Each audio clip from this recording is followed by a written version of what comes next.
Hello বন্ধুরা, তো দেখতেই পাচ্ছ দেখো কিরম আকাশে মেঘলা ওয়েদার। তো মেঘ করে এসছে, খুব জোর বৃষ্টি আসবে। দেখতেই পাচ্ছ আমাদের এখানে কিরকম আকাশটা অন্ধকার, গাছপালা দেখো ঝড় হচ্ছে, দেখতেই পাচ্ছ খুব হাওয়া হচ্ছে, অন্ধকার করে এসছে। তো তোমাদের ওখানে যদি ঝড় বৃষ্টি হয়, তো বৃষ্টি হয় ওয়েদারে অবশ্যই কমেন্ট করে জানিও। দেখো আকাশ অন্ধকার করে এসছে, খুব জোর আসবে বৃষ্টি। এই যে হাওয়া হচ্ছে দেখো,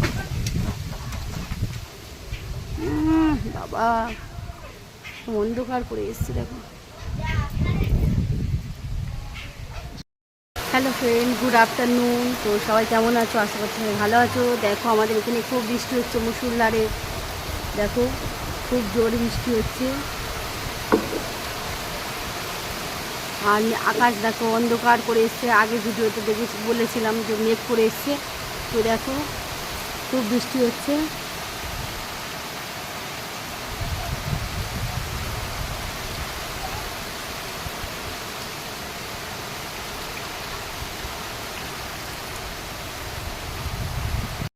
নিয়ে নিয়েছি, দেখতেই পাচ্ছ দুপুরে। তো সিদ্ধ তো আমি বার করেছি মঙ্গলবার, তো এখানে সিদ্ধ নিয়ে নিয়েছি, পটল কুমড়ো। আর সেটা মানে ময়দা দিয়ে করি, কখনো আটা দিয়ে করি। আমার খুব ভীষণ প্রিয় খাবার। তো বারবেত্র করলে আমি এইগুলোই খাই। তো আমি লুচি পাউডার একদম খেতে পারি না। তো আমার খুব সুন্দর লাগে গরম গরম। তো এক্ষুনি বেড়েছি। তো তোমরা কারা কারা খেতে ভালোবাসো অবশ্যই কমেন্টে জানিও। আর ছেলেদের জন্য তো রান্না করে দিয়েছি, এটা আমার জন্য।